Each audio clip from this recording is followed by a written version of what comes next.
Hey, welcome back to my channel. நீங்கள்லாம் எப்படி இருக்கீங்க? நான் உங்கள் விஜயகுமாரி. இன்றைக்கி நம்ம ஒரு சிம்பிளான கூட்டு வெரைட்டி தான் பார்க்க போகிறோம். இன்றைக்கி நம்ம பார்க்க போகிற ரெசிபி வெந்தயக்கீரை சோயா கூட்டு.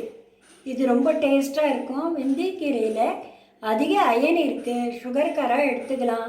இதோட சோயா போட்டு சேர்த்து கூட்டு பண்ணால் கொஞ்சம் கூட கசப்பு இருக்காதுங்க, ரொம்ப டேஸ்ட்டாக இருக்கும். இப்போ எப்படி பண்ணுறோமா பார்க்கலாம். வெந்தயக்கீரையை ஒரு பெரிய கட்டு எடுத்து அதை வாஷ் பண்ணி இதை மாதிரி கட் பண்ணி வச்சுருக்கேன். சைடில் கேஸ் ஆன் பண்ணி பாண்டில் வச்சுருக்கேன். அதில் 2 ஸ்பூன் எண்ணெய் விட்டுக்கலாம்.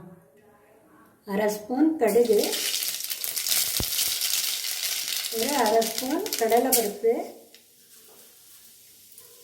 1/2 ஸ்பூன் உளுத்தம்பருப்பு,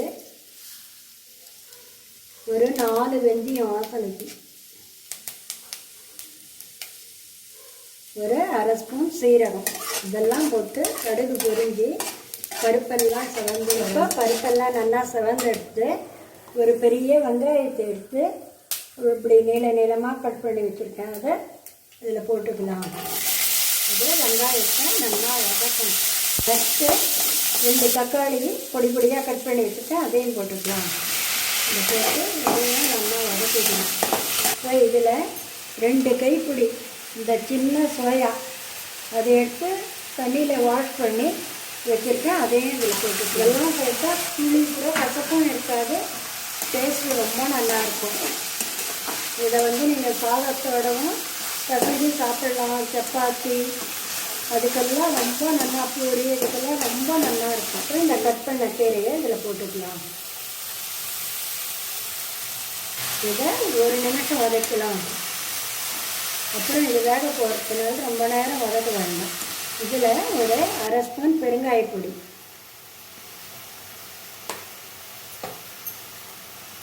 ஒரு 4 ஸ்பூன் சாம்பார் பொடி போட்டுக்கிறேன். நீங்கள் சாம்பார் பொடி இல்லைன்னா மிளகா அப்படியே தனியாக அப்படியே அப்படி போட்டுக்கோங்க.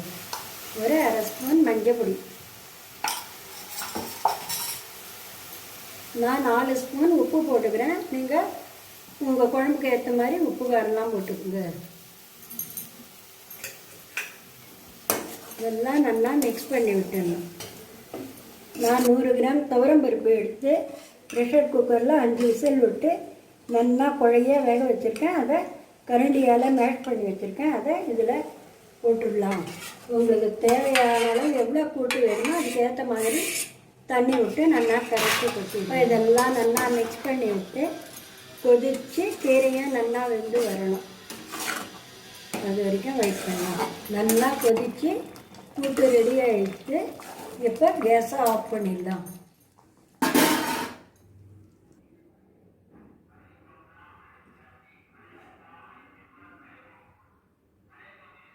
சுவையான வெந்தயக்கீரை சோயா கூட்டு ரெடி.